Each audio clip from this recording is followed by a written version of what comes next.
지난 목요일 날 말씀을 셋째 천사의 나팔 이야기를 다 나누지 못했기 때문에 간략하게 셋째 천사가 부는 나팔 이야기는 마치고 이제 넷째 나팔과 13절에 있는 9장으로 넘어가는 말씀을 오늘 그 다리를 놓기까지 같이 말씀을 나누겠습니다. 성경 읽기는 계시록 8장 10절부터 13절까지 같이 읽습니다. 셋째 천사가 나팔을 부니 횃불같이 타는 큰 별이 하늘에서 떨어져 강들의 3분의 1과 여러 물샘에 떨어지니 이 별 이름은 쑥이라. 물의 3분의 1이 쓴 쑥이 되매 그 물이 쓴 물이 되므로 많은 사람이 죽더라. 넷째 천사가 나팔을 부니 해 3분의 1과 달 3분의 1과 별들의 3분의 1이 타격을 받아 그 3분의 1이 어두워지니 낮 3분의 1은 비추임이 없고 밤도 그러하더라. 내가 또 보고 들으니 공중에 날아가는 독수리가 큰 소리로 이르되 땅에 사는 자들에게 화가 있으리니 이는 세 천사들이 불어야 할 나팔 소리가 남아있으리로다 하더라. 계시록 8장에 나오는 처음 네 나팔은 하나님의 심판을 시작하는 말씀을 선포하고 증거하는 내용들이기 때문에 여기 다 보면 어떤 재앙이 임하는 것도 다 보면은 3분의 1이라고 하는 제한이 되어져 있고, 그 다음에 이것은 모두 영적 심판에 대한 시작이다. 지난 시간 말씀 나누기를 교회가 타락하기 때문에 세상이 심판을 받는 것이다 라는 기본 인식이 바꿔져야 되겠다. 기성교계에서는 흔히 교회의 심판이 멈춰 있다라고 하는 의식이 없기 때문에 세상 나라의 심판에 대해서만 관심을 갖고 뭐 3차 대전이 일어날 거냐 말 거냐, 주님의 재림 이야기하면 그냥 3차 대전과 이렇게 연결시키는 그런 관념들이 있는데, 사실은 세상에 그런 큰 대재앙이 임하는 것은 세상의 빛으로, 세상 그 어둠의 밤바다로 상징되는 그 세상을 비추는 등대로서 세워짐을 받은 것이 교회의 역할인 건데, 교회가 제 역할을 하지 못하고 오히려 세상 사람에게도 비난을 받고 비판을 들어야 되는 지경까지 이제 타락한 지경에 이르면 하나님은 초림 주님이 오셨을 때는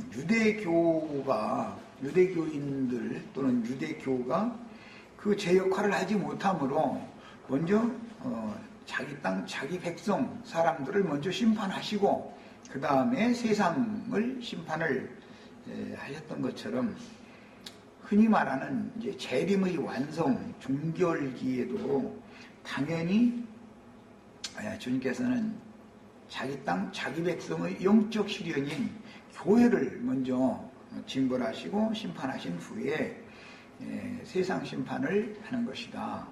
그 다음에 이 심판이라는 것이 적으로 완결이 된다 할지라도 교회 중에도 남은 자들이 있어서 구원을 얻고 유대인들의 신앙이 회복이 되어지며, 그 다음에 세상 심판이 지나간 다음에 세상 심판을 해도 인류가 전멸하는 것이 아니고 3분의 1만 멸망받는다고 되어 있고, 살아남은 자들 중에 주님께서 이 생에 오셔서 이미 예언을 하셨고 사도들을 통해서 계속해서 기대를 갖도록, 소망을 품도록 이렇게 증거하셨던 오는 세상의 천년 기간으로 정해진 왕국을 유업으로 받을 자들과 그 왕국의 백성들이 될 사람들이 반드시 남게 된다 하는 것을 기본적으로 이렇게 큰 틀을 가지고 심판에 관한 말씀을 이제 들어가야만 성경의 윤곽이 오리 없이 이렇게 다 짝이 맞춰질 수 있다. 이것을 이제 지난 시간에 제가 이제 강조해서 말씀을 드렸던 바입니다. 셋째 천사의 나팔 이야기를 할 때 횃불같이 타는 큰 별이 하늘에서 떨어지는 이야기부터 시작이 되는데 계시록에만 해도 이 큰 별이 떨어지는 즉 타락천사장의 활동, 은밀한 활동이 공개적으로 드러나는 내용에 관한 말씀이 세 구절이 나오기 때문에 성경이 말하고자 하는 의도가 왜 3분지 1, 3분지 1, 3분지 1 해서 완성을 하도록 이렇게 구조가 되어 있는지도 잘 생각을 해 보셔야 되겠어요. 타락천사장은 이사야 14장에 이미 예언되었고 창세기에서는 아담과 하와를 미혹한 뱀으로 암시적인 표현이죠. 나타났고 그 다음에 이스라엘 나라에서는 음녀 이세벨의 교훈을 따라서 하나님 나라의 백성들의 신앙을 미혹해서 우상숭배로 떨어지게 만들고 신앙의 타락을 가져오게 만드는 바알의 사제들과 아세라의 사제들을 통해서 타락천사들이 드러난다. 이것이 이제 구약성경의 이야기입니다. 그런데 이제 타락천사장에 관한 말씀을 예수님이 이 세상에 오셔서 증거하신 말씀은 누가복음 10장에 보면 사도들을 당신이 가야 되는 가시고자 하는 각동 각처에 앞서서 보내셔서 그 70사도들이 나가서 각동 각처에 나가서 말씀을 전했을 때 주님께서 보시기에 사탄이 번개가 떨어지는 것처럼 이렇게 떨어지는 것을 보셨다고 그랬습니다. 자, 그러니까 이제 이 말은 하늘에서 타락천사가 오늘 비유의 말씀에서는 횃불같이 타는 큰 별이 떨어진다 이렇게 표현이 됐는데 9장 1절에도 동일한 말씀이 또 한 번 나오죠. 하늘에서 땅에 떨어진 별 하나가 있었다. 무저경 열쇠를 가지고 내려왔다. 그리고 12장에도 이 말씀이 또 한 번 나와요. 계시록에서는. 그런데 하나님께서 주님께서 보내신 사자들이 나가서 말씀을 선포하고 증거할 때 어둠의 천사, 어둠의 권세를 가진 뱀과 전갈의 권세를 가진 어둠의 천사가 떨어지는 것으로 누가복음에서 예수님이 이것을 설명을 했기 때문에 사도들이 나가서 증인들이 나가서 그 시대에 필요한 말씀을 증거한다는 것은 하늘의 영적 전쟁을 하는 것이다 라는 것을 알 수 있고 그렇게 되므로 주의 보내신 증인들이 말씀을 전파하는 것은 사실은 세상에 평화가 오는 것이 아니라 세상에 이제 불이 붙어서 번져나가는 것이다. 그래서 앞으로는 계속 불대접이 쏟아부어지고 땅에 뭐 불이 이렇게 불살라지고 뭐 최후로는 바다에 불살라지고 이런 말씀이 계속 이게 연계되어져서 기록이 되어나가는 것이다. 이것을 이해를 하셔야 되겠어요. 그리고 이제 이 하늘에서 타락천사장이 떨어지는 이야기는 계시록 12장에서 결정적으로 증거가 될 때 해를 입은 여자가 낳은 아들들이 용의 삼킨바가 되어져서 그들이 하나님께로 오히려 데려감을 받았는데 하늘에는 큰 전쟁이 벌어져서 용과 그를 따르는 마귀의 군대가 하늘에서는 더 이상 있을 곳이 없어서 다 땅으로 내려왔다. 이렇게 해서 계시록에 이제 세 군데가 별이 떨어지는 이야기가 나왔어요. 그런데 계시록 12장에서는 그게 완전한 이제 완전하게 딱 드러내는 것이죠. 이 별이 떨어진다는 게 뭘 말하는 것인가? 이걸 드러내는 거예요. 그러니까 이것은 사실은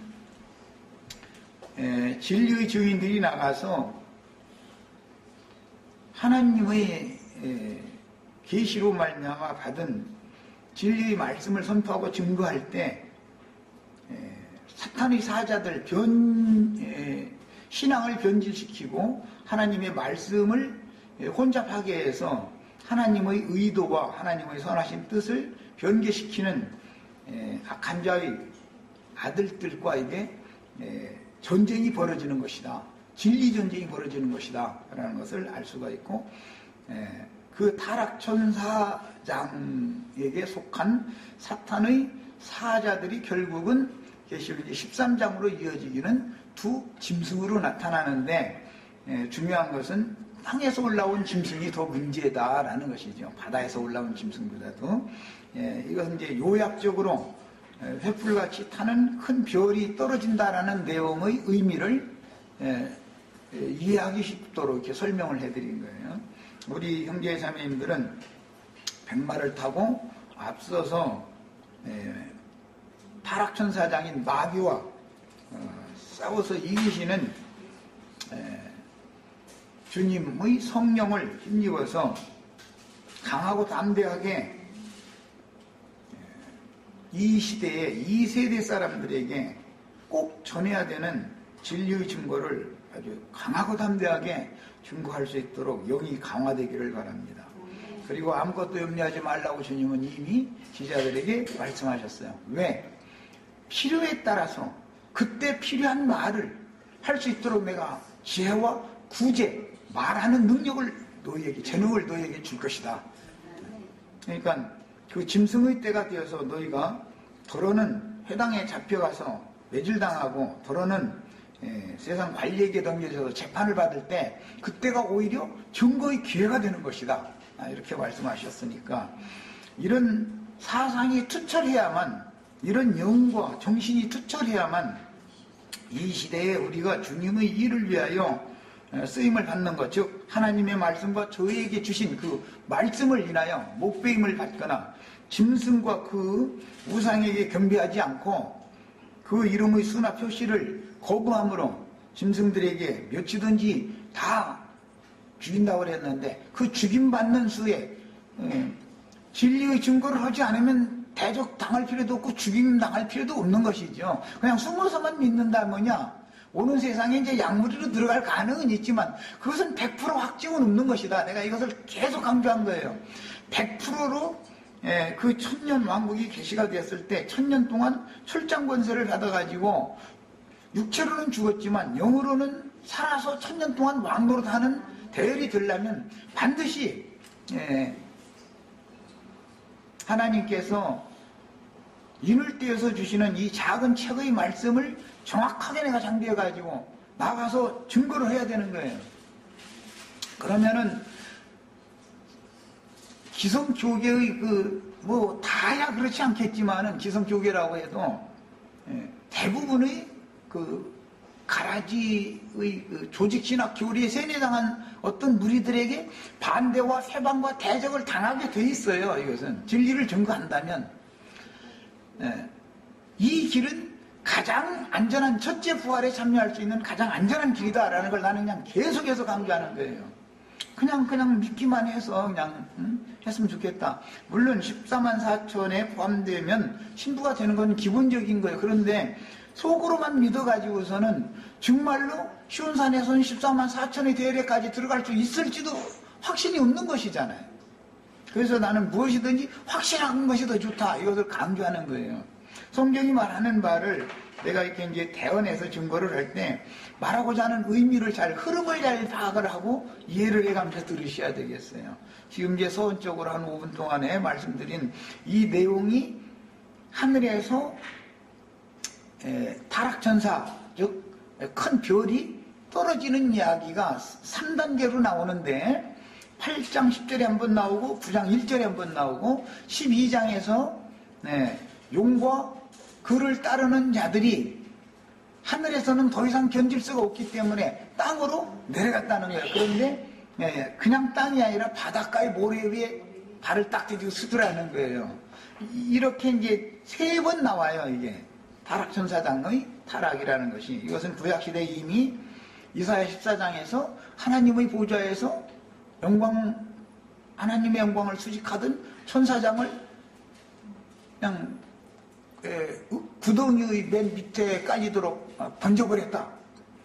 거기서부터 이게 예언으로 계속 나온 거예요. 그래서 죽음의 세계라고 하는 것은 사실은 사망과 어둠의 권세가 역사하는 세계라는 것은 인간 세상 나라다. 이거 타락한 인간 세상 나라.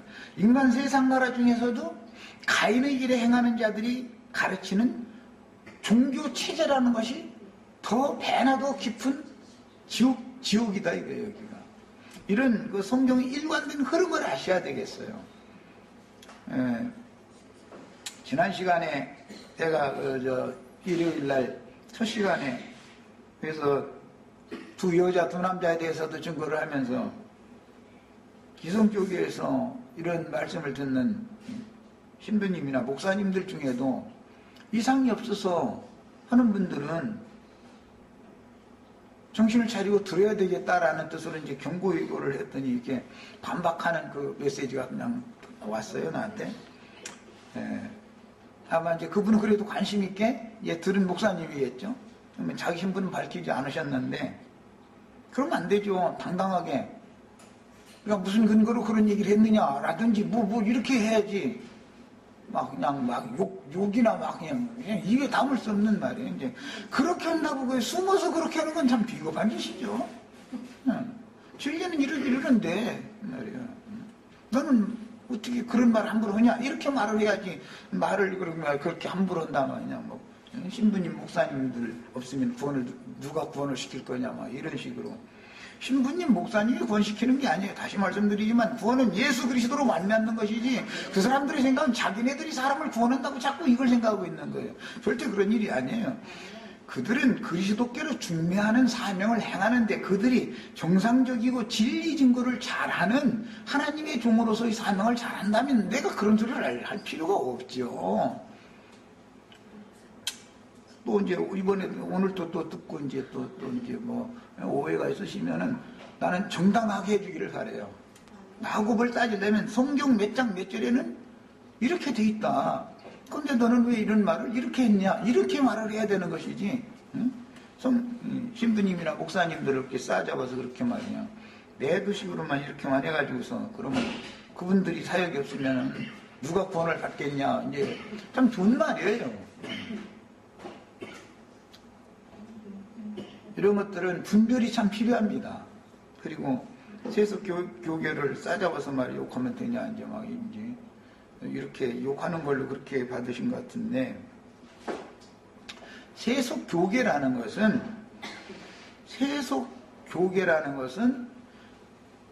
거룩한 성 세루살렘에 들어갈 수 있는 영혼들을 길러내는 하나의 터전인 것이지, 세속교계에 거기에 다니는 사람들이 다 거룩한 성 세루살렘에 들어갈 권세를 얻는 것이 절대로 아니에요. 때가 되면 당연히 분리를 시키는 거예요.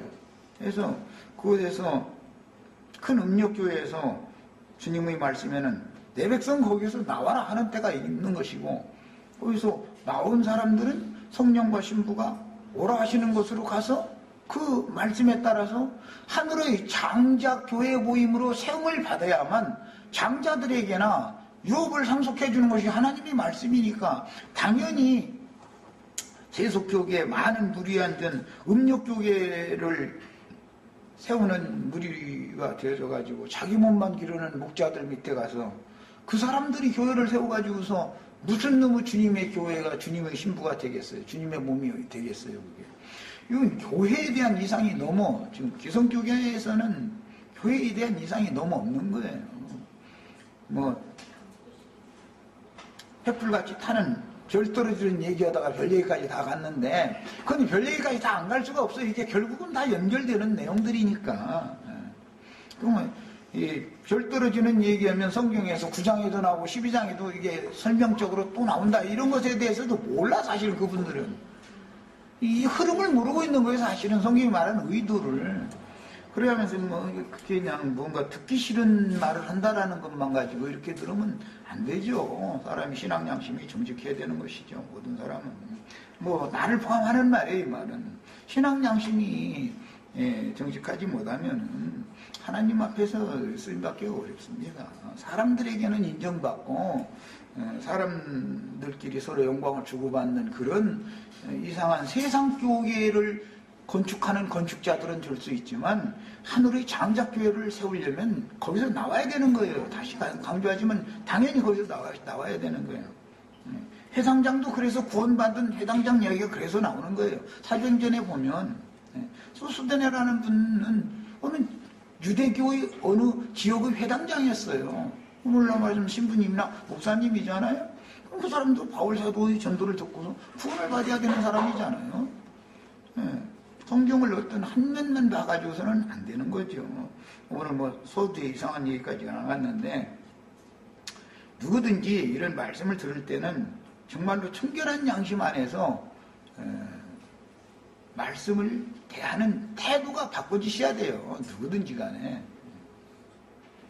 그 다음에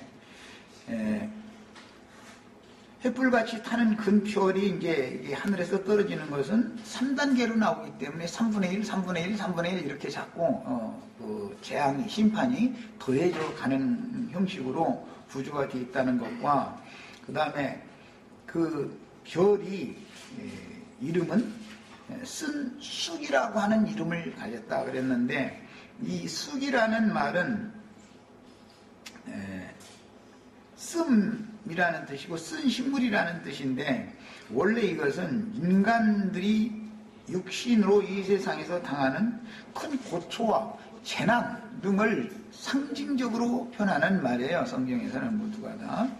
그래서 신명기 32장 32절로 33절에 보면 이는 그들의 포도나무는 소돔의 포도나무요 고모라밭의 소산이라 그들의 포도는 독이 든 포도이니 그 송이는 쓰며 그들의 포도주는 뱀의 독이요 독사의 맹독이라 그랬고 예레미야 23장 15절로 16절에는 그러므로 만군의 여호와께서 선지자에 대하여 이같이 말씀하시되 그 시대의 선지자라는 오늘날 자칭 다 목사님, 신부님 하시는 분들이 다 선지자 노릇을 지금 하는 거잖아요. 길거리에서 뭐 사람들을 가르치고 귀신도 쫓아내주고 뭐 주님의 일을 여전히 한다고 열심히 하시는 분들이에요. 난 그분들을 무조건 싸잡아야 온다고만 생각하시지 마세요. 그러면 바른 길을 가시는 분들이라면 나와야 돼요, 거기서. 주님은 기독교라고 하는 세상 교회를 세우라는 것이 목적이 아니에요. 그건 전부 생명이 어린 아이들 또는 가라지무리들, 육에 있는 자들, 영에 있는 자들이라 할지라도 생명이 너무 어린 자들을 가르치는 초등교사인 거예요. 세상 교계에서 아무리 유명한 큰 사역을 하셨다 할지라도 큰 사역을 하고 유명해질수록 사람이 변질되어져서 하나님께 영광을 돌리지 않고 모든 자기가 전도한 사람들에게 자기 몸을 세워가지고 자기 아내를 삼아가지고 하나님께 돌아가는 모든 영광을 자기가 중간에서 다 가로채는 그런 짓을 내가 하고 있지는 않는지 정말로 세상 말로 가슴에다가 손을 얹고 한번 생각을 해봐야 되는 거예요.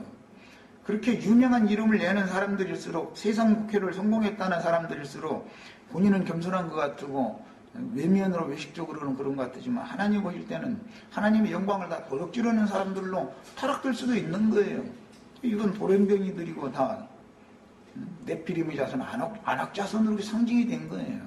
바울 사도가 바울이 되기 전에 사울일 때 사울 왕이 길보아 산에서 왜 죽었는지를 알아야 되는 거고 사울은 다메섹 도상에서 옛사람 가말리엘 문화생이고 대지사장에 가서 주 이름을 부르는 자들을 결박할 권세를 받기 위해서 증명서를 받아가면서 위임을 받았다고 그랬는데 그것이 사람에게 그런 위임을 받은 것을 가지고 하는 짓이 뭐예요? 주의 이름을 부르는 자들을 결박해서 예루살렘으로 끌어가서 종교재판에 넘겨가지고 다 죽이는 일밖에 더 하겠어요? 내가 어떤 분들을 수고한다고 열심히 하는 분들인데 맹칼 없이 이렇게 나쁘게만 말한다고 생각하시지 마세요. 이것이 진실한 말씀이면 그 생활을 이제 그만 끝내고 나와야 되는 거예요. 말할 것도 없어요, 이것은. 사람에게 영광을 돌리고 사람에게 영광을 받고 이렇게 하는 것은 그것은 주님께 영광을 돌린다는 건 다 거짓말인 거예요, 그게. 그게 무슨 하나님께 주님께 영광을 돌리는 사역이겠어요. 선지자들이 그래서 이런 말씀 받아서 증거한 겁니다. 예레미야 23장 15절로 16절. 그러므로 만군의 여호와께서 선지자에 대하여 이와 같이 말씀하셨다 이랬어요. 내가 그들에게 쑥을 먹이며 독한 물을 마시게 하리니. 선지자들이 오히려 쑥을 그들이 먹고 나서 그들이 토해낸 것이 쑥별이 내려와가지고 물샘들을 3분의 1을 다 독을 풀어가지고 그 물 마시는 사람들 다 죽인다는 거예요. 무슨 공산당이 한강 상류에다가 독약 푼다 이런 소리 나오고 있고 말이에요. 계시록 설교라고 말이에요. 이런 식이면서 하나님의 말씀 진리 증거를 하면은 물샘이라는 것이 무슨 뜻인지 알아야 되지 않겠어요? 물샘이 자기네들이 말이야 본인들이 수고해서 많은 사람들을 얻어가지고 주님의 몸을 건축한다고 그러지만 사실은 자기 몸을 세우는 그 예배당이나 성당이라는 게 다 뭐예요? 그게 다 물샘들이지. 영혼들이 왜 거기 가는 거예요? 영혼의 갈증을 해결하기 위해서 말씀 받으러 가는 거 아니겠어요? 물샘이 거기 지금 무슨 한강상류에다가 말이야 독약 불고 이런 소리 나와가지고 말이야.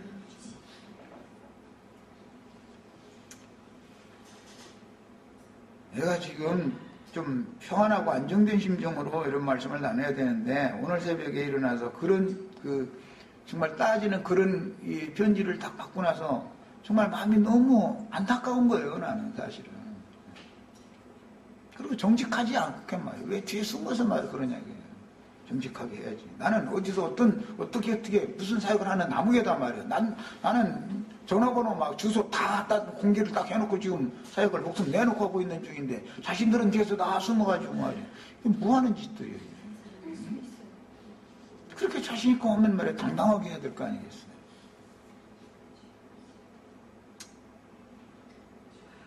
선지자들한테 하나님께서 쑥을 먹이고 독한 물을 마시게 한다는 거예요. 그런데 그렇게 쑥을 먹고 독한 물을 마신다라는 것은 그들에게 고난을 보내겠다 이 말이에요. 하나님이 징벌을 보내겠다 이 말이에요. 그들이 사역을 잘했으면은 왜 하나님이 그렇게 아끼는 선지자들한테 쑥을 먹이고 독한 물을 마시게 하겠습니까? 이제 이는이랑 왜 그러느냐 이 말이에요. 사악이 예루살렘 선지자들로부터 나와서 온 땅에 퍼짐이라. 이게 하나님의 말씀입니다. 쑥별이 떨어져서 말이에요. 온 많은 물샘의 3분의 1을 쑥물이 되게 만들어서 쑥물 마시면 다 3분의 1이 죽는다 그러니까 이게 벌써 성경이 말하고자 하는 의도를 우리는 다 파가야 된다 이 말이죠. 만군의 여호와께서 이와 같이 말씀하시되 너에게 예언하는 선지자들이 말을 듣지 말라.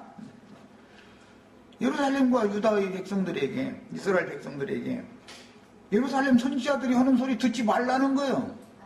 이게 하나님의 말씀이에요. 그래서 나 똑같은 말 하는 거예요 사실은. 정말 진리를 증거하는 선지자들이 거기서 나와라 말이야. 그런 짓 하지 말고 말이야.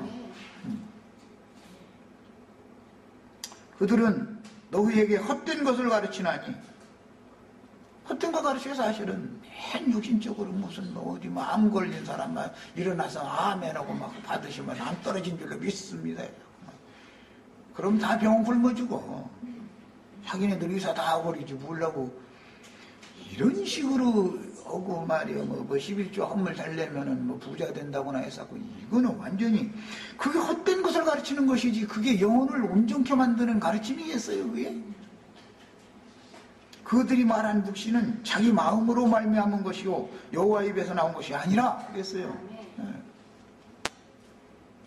이게 다 그 근거가 어디에서 나오느냐. 나름대로 신학교에 가서 조직신학 공부했다는 것에 신앙의 틀을 거기에다가 두고 있기 때문에 하나님의 말씀과 안 맞아 들어가는 거에 바란스가 안 맞는 거예요. 그래서 조직신학을 버려라. 말씀으로 돌아가라. 성경으로 돌아가라. 성경이 하나님의 말씀이라고 본인의 입으로도 가르치면서 왜 하나님의 말씀에 집중을 해야지 조직신학에 자꾸 이게 매달리나 말이야. 너무 이중적인 사람들이잖아. 그게. 예레미야가 3장 19절에 예레미야 선지자가 이게 하는 말이에요. 내 고초와 재난 곧 쑥과 담즙을 기억하소서 그랬어요. 그러니까 쑥이나 담즙이라는 표현이 나오면 고초와 재난을 말하는 것이다 말이에요. 그러면 쑥별이 떨어져 가지고 쑥물 푼 그 물을 마시는 신자들이 다 동일하게 하나님의 저주가 그들에게도 임하고 고초와 재난이 그들에게도 임한다 이 말이다 이 말. 이것이 심판이다 결국은.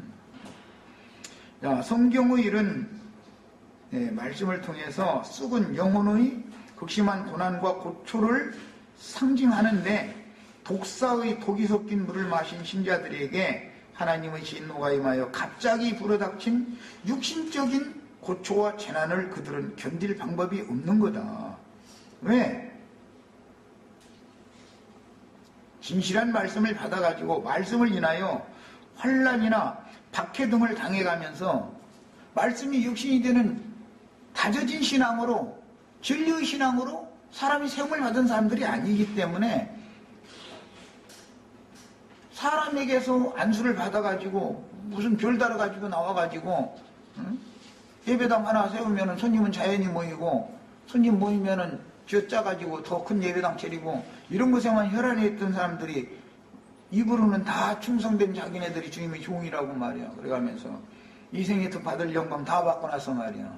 죽은 다음에 자기네들 영광이 열리고 아니 자기네들한테 예비되어 있다 이러고 가르치고 앉았고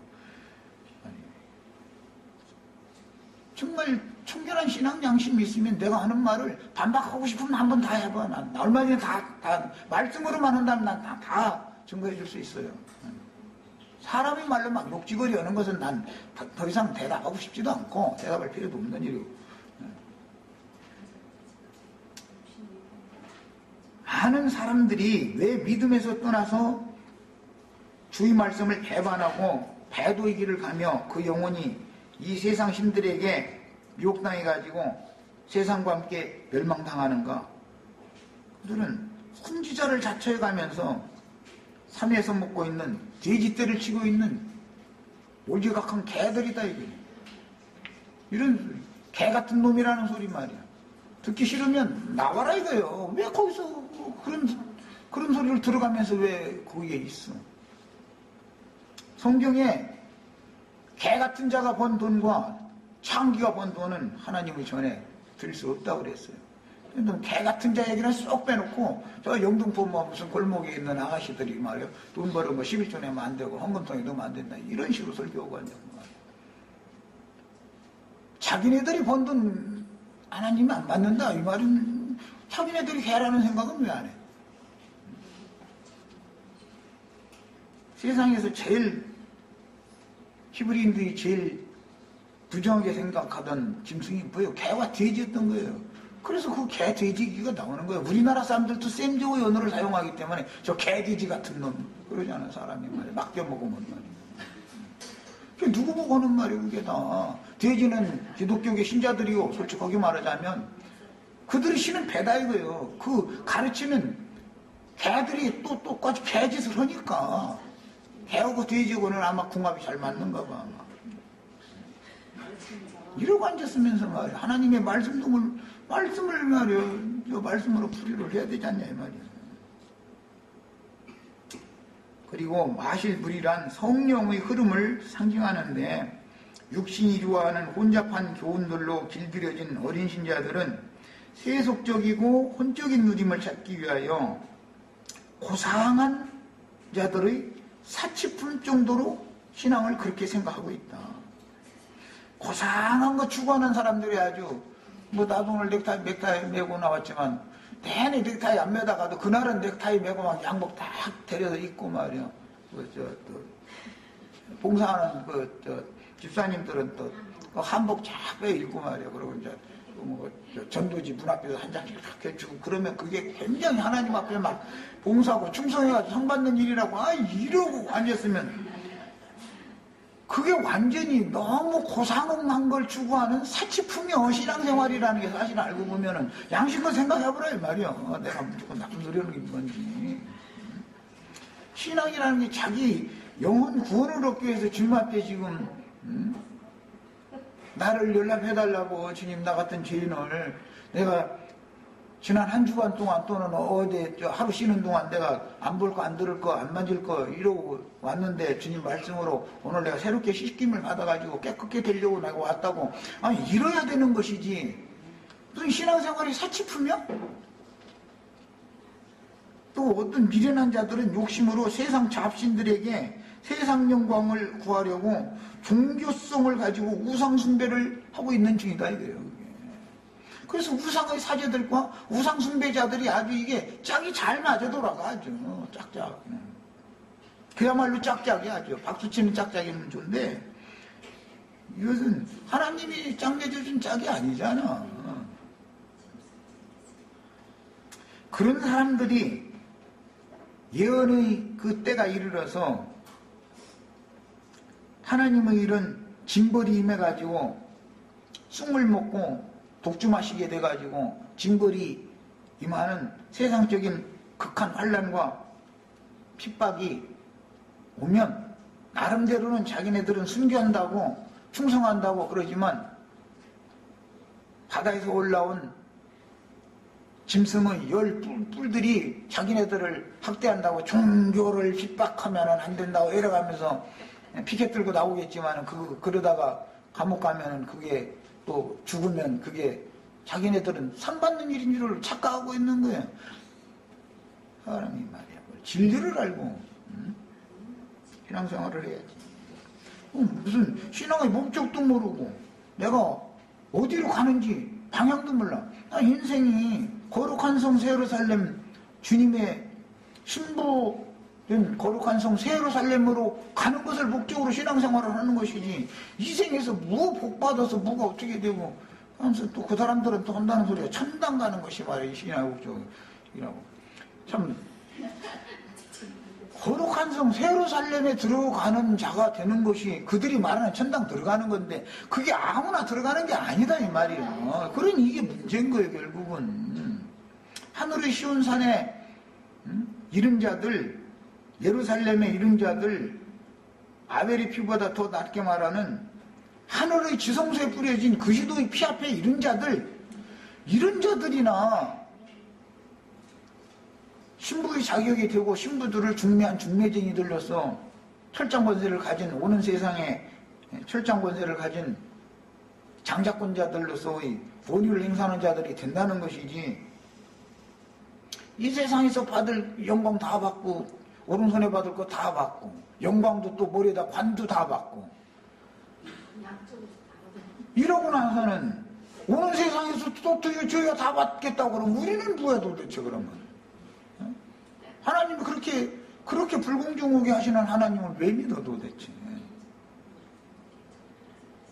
이제 말씀이 이어서 나가다 보면은 무적행에서 올라온 그 군대 귀신들도 머리에 금 같은 면류관들을 다 하나씩 썼더라고 돼 있어. 언제 쓰는 거예요 그게? 신학교 졸업해서 안수 받을 때 하나씩 쓰고 나오죠. 나는 이제 그 별 달고 나온다 이러는데 면류관 그때 쓰고 나오는 거예요. 그래가지고 그게 영광이었지 영광이요 그게. 그럼 성경에 뭔 얘기가 나오면 이게 무슨 뜻인가를 알아야 될 거 아니야. 계시록 9장에 군대 귀신들이 말이야 머리에 금 같은 면류관 하나씩 쓰고 막 그냥 왔다 막 그러면은 그 사람들 저희 면류관 쓰는 게 그렇게 좋은가 봐 아마. 귀신들이 쓰는 면류관이 뭐 그렇게 좋아? 진실한 주님의 영광을 수식하던 천사들도 자기 영광의 관을 벗어서 육신을 입고 세상에서 온전한 구원을 이루어서 오는 세상을 유업으로 받을 자들을 주라고 관을 주님 앞에 반납을 하면 주님께서 누구에게 이 관 또 주겠다라는 거 지금 약속으로 되어 있는 건데 저희가 이미 다 그냥 관 쓰고 나와서 좌주지 다 하고 영광 다 받고 나와서는 천당에 가서도 또 관 쓴다고 그러면 그럼 뭐야 도대체. 성경이 말하는 의도를 너무 모르는 거예요. 한마디로. 난 그냥 답답해 죽겠어, 아주.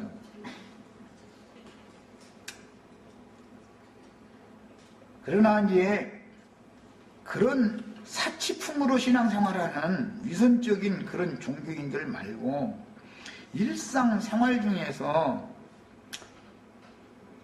말씀을 인하여 환난이나 박해를 당해가면서 또 삶에서도 육체의 고난을 통해서 오른손에 쥔 것이 없어. 그냥 긴 손으로 살려면 힘든 거지 뭐 누구나. 그건 말할 것도 없는 거예요. 그러니까 짐승이 주는 걸 오른손에 잔뜩 쥔 사람은 그걸 가지고 휘두르면은 사람들이 돈 날리는데 사람들이 자꾸 보고 돈 주시려면 그 사람 뒷전에서라도 줘라지. 그 돈 날리는 재미로 사는 사람들이 꽤 많아요, 사실은.